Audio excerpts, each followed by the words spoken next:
There are at least two important things in this gospel, and they are worth to meditate on them. The first in matters, which appears in other gospels texts of the brothers of Jesus. I think that knowing this should be an obligation for any Catholic, because very often members of sect, I don't say Protestants, who normally have a good theological formation, or at least many of them have, but members of the sect who are very aggressive against the Church use this to say that the Blessed Virgin had more children, and to say as a consequence that the Church teaches lies. The word first cousin, which we use in English, that word did not exist in the ancient Hebrew or Aramaic language, and the word brother was used to design first cousin, first. Therefore, to say that Jesus had brothers meant to say that Jesus had very close relatives, possibly first cousins. But neither was the word stepbrother or stepbrother, which we use in a language like English today, much more involved than the primitive Aramaic language. The word stepbrother is a word that, at the time, it was not even dreamt of its existence. They were brothers, even if they were children from a different father or a different mother. They had a father or a mother in common. In this case, it is possible, as the Eastern Church believes, including the Catholic Church of the Greek Rite, it is possible that Saint Joseph was a widower. Being Saint Joseph a widower, he had children from a previous marriage, and it is even possible that he had small children because his wife could have died. There is no details about Saint Joseph was widow, but it is possible that Saint Joseph was a widower, and that, therefore, these that the Gospel mentioned by name were not only first cousins of Jesus, but they could even be half-brothers of Jesus.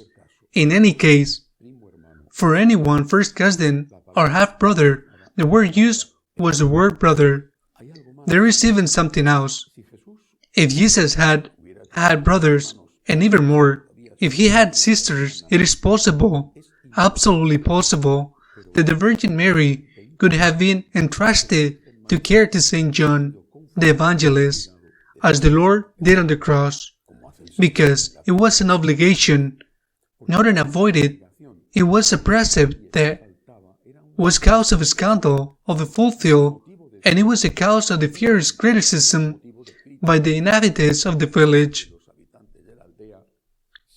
If when a lady was a widow, she was already old, elder, if that lady was not cared for in the house of her sons or her daughters, unthinkable that Jesus could have entrusted his mother, the Blessed Virgin, to a stranger when he had brothers and sisters. When Our Lady entrusted him to take care of Saint John, it was because he had no brothers and sisters, at least brothers and sisters of blood, of double blood, father or mother. Jesus knew that he could go to his next of kin and his first cousins or his half-brothers if they had half-brothers. He had no half-brothers or sisters, and that is why he entrusted her to the beloved Spiritus Son, who was precisely Saint John the Evangelist. The Virgin Mary was entrusted to someone who loved her, and that is something we must not forget. That the Lord entrusted his mother, it is a great gift that can be given to us. To Saint Peter he entrusted the Church. To Saint James the mission. The best luck of the best gift was given to Saint John, who entrusted to him the care of the Blessed Virgin. The word important thing in this Gospel is Jesus' last teaching. They did not despise a prophet, says the Lord, except on his own house, among his own, among his relatives and friends. This is true. How many times have I met people who have made a very good impression on me, and then, speaking with their family, with their parents, they said, "Oh, don't trust him. He has this defect or that. No doubt they know him better than I know him, but there is something that may happen, and that is that when you live with someone, you get used to the good things you have, which was precisely what caught your attention when you met that person for the first time. You met someone and you only see the bad things which exist. It is something that sometimes you suffer daily.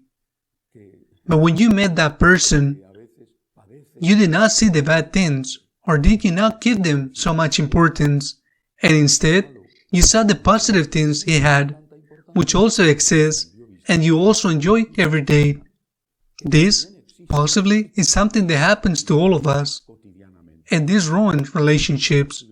We have to be able to see people with the eyes with which we saw the first time, not to see the bad, not to not see the negatives. It is possible not to see it, but to see the positive, to never forget it, and to see good things that, in addition, I repeat, are the things that attracted us to those people when we met them. Let us make an effort to clean our sight, and I'm not saying that we should be naive and not seeing the bad things. In literature, there is such a person, Dr. Bloch described by Voltaire, a naive person who does not see the bad. Well, not of course. You have to see the bad. It is there, and moreover, I repeat, in living together, you suffer every day. But make an effort. Let us make an effort to see the good, because it is an act of justice. On the other hand, we get used to the good things, and in the end, it usually happens that when you do not appreciate the good things, you end up losing them. And only then you regret what you had. While you had it, you did not value it. You have despised it. And when you no longer have it, then you regret it. You complain. And you say, what a pity what I have lost. When it's already too late, so be it.